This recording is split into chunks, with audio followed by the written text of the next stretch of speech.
شالوم شالوم شالوم بيتسب እግዚአብሔር አምላኽ كما يحديركم أنا هاكم سلاح الديني كاب نكرسوس قال استولدي على ملخو بيت كريستيان ستوكولم سويدن ناي معلتك قال بالبروجرام نادفنوي لو مدما نز معلت زخون ناي هيوت قال حبيرنا نكافلينا لو من نكافلو قال كل فترة نقال جبر ملسي يهبيو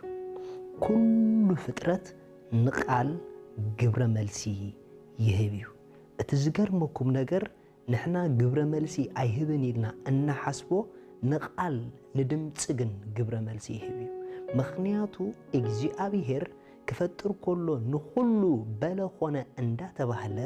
በቃሉ ስለዝፈጠሮ ኩሉ ንቃል ናይ ምስማዕ ክእለት እግዚአብሔር አንቢሩልዩ ኩሉ ፍጥረት ንቃል ግብረ መልሲ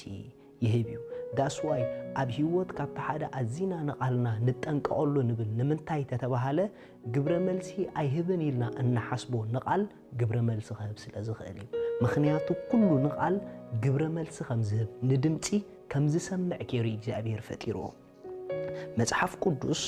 ኣብ ዘሁልቅ ከም ዝብል ቃል ኣሎ ኣብ ዘሁልቅ ምዕራፍ 10 ጥቕሲ 8 ነታ በትሪ ወሰዳ ንስኻን ሓውኻ ኣሮንን ከዓ ነታ ኣኼባ ኣክቦ ኣብ ቅድሚኦም ድማ ነቲ ከውሒ ተዛረቦ ሉክ ንከውሒ ተዛረቦ ይዝብል ብልክዕቲ ከውሒ ምሳሌ ናይ ክርስቶስ ነገር ግን ነቲ ከውሒ ተዛረቦ ንሱ ከዓ ማይ ይሃብ እቲ ከውሒ ማኣሲ ማይ ክህቢሎ ምስ ተዛረብኩሞ which means እቲ ከውሒ ንድምጺ ግብረ መልሲ ይህብ ማለት እዩ ንምንታይ ተተባሃለ እግዚአብሔር ንሁሉ ፍጥረቱ ንድምጺ ግብረ መልሲ ከም ዝህብ ጌሪ ይፈጢሮ that's why ኩሉ ነገር ንጥቕምና ከም ዝሰርሕ ክንገብሮ እንተዳ ንደሉ ኮይና ንሁሉ ነገር ንጥቕምና ከም ዝሰርሕ ዘግብር ጽቡቅ ቃል ከነውጸሉ ይግበአና እዩ ምክንያቱ كل فترة ندمت سلازز كل فترة بدمت سلازور جل نجارات أبي هوت نتأمنا مسرح زابينا بقال أفنايم مخنياتو نتأمنا كم دي صرح جيرنا رونج قال سلنوت اللومينا كل إجزابير زفتورو نقف جبر ملسي يهبيو مصحف قدوس أب وانجيل ماريكوس معرف 10 تحدى تقصي إسراء كم زبل قالالو نغو كحلفو كلو نتا بلس كابسورا نقيصا رايوا بيتروس دما زكيرو ممهر انها اتا زرغم كايا بلس نقيصا بلو يسوس دما ملسه بلوون ناملاخ امنو زخونه يخون اتزبلو كم زخون زامن امبر بلبو زي ولاول نزخرن تنسيكا نبحر التحل انتبلو نعقو كم زخونلو بحكي ابلوكم اللخو لوك ጎይታና ኢየሱስ ክርስቶስ ነታ ቆጻል በለስ ብሩሑቅ ምስራአያ ገለ ፍረ ዘለዋ መሲልዎ ካብ ኣኽበልዕ ምስ ቀረበ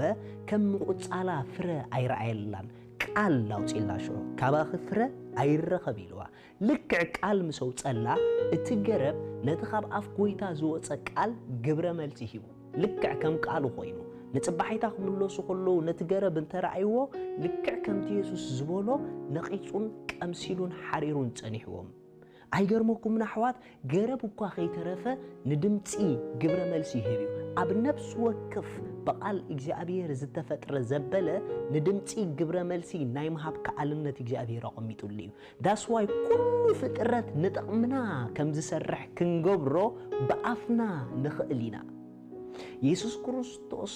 ሓደ ግዜ ምስ ሐዋርያት ባሕር ክሳጎሩ ከለዉ ብርቱዕ ማዕበል ምስተላዕለ ንንፋስ ብድምጽ ገይሩ ጸጥ አቢሉ ኣይገርመኩምን እቲ ማዕበል ከዓ ሃዲኡ ንምንታይ ተተባሃለ ኩሉ ፍጥረት ንቃል ግብረ መልሲ ይህብዩ that's why ኩሉ ግዜ ወይዘር ንጽቡቅኩም ክሰርሕ ንጥዕናኩም ክሰርሕ ትደሊ እንድሕርኩምኩም ጽቡቅ ቃል ነው ወይዘር አውጽሉ ጽቡቅ ቃል ነው ሁሉ ነገር ከተውጹ ጀምሩ አቤትኩም ክታአቱ ሁሉኩም አብገዛኩም ጥዑም ቃል ሙጻእ ተላመዱ ንምንታይ ተዳይልኩምኒ ኩሉ ነገር ንድምጽ ግብረ መልሲ ናይ መሃብ ከዓልነት አሎ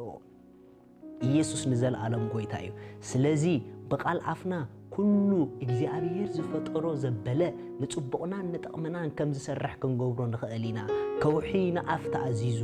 ማዕበል ንኣፍ ተኣዚዙ ኣግራብ ንኣፍ ተኣዚዞም ንኣፍ ዘይእዘዝ ንድምፂ ዘይሰምዕ ንድምፂ ግብረ መልሲ ዘይህብ የለን ስለዚ ኩሉ ነገር ንጽቡቕና ክሰርሕ ንኩሉ ነገር ንጽቡቕና ከም ዘስርሕ ጌርና ጽቡቕ ድምፂ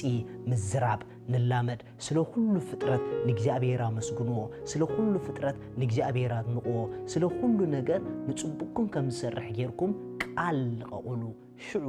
ከም ቃልኩም ምድር ንጽቡቕኩም ሓቢራ ክሰርሕ ምድር እኳ ንገዛ ርእሳ ንድምፂ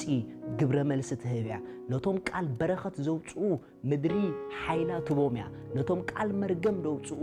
ምድሪ ሓይላ ትኸልኦምያ ምኽንያቱ ንብሩኻት በረኸት ንዝተረገሙ መርገም ትሰድድያ ማለት እዩ ንኣዳም ምስ ወደቐ በሰንክኻ ምድሪ ርግምቲ ትኾን ኢልዎ ይሲ እንተ ደኣ በረኸት መጺኸያ ድማ ምድሪ ሓፍታ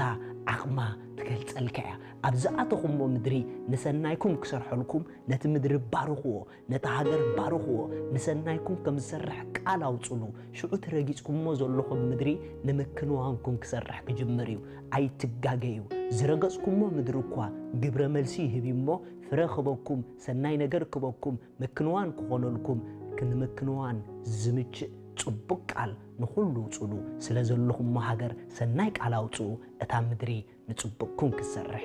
ኩሉ ፍጥረት ንድምፂ ግብረ መልሲ ይህብ እዩ አሜን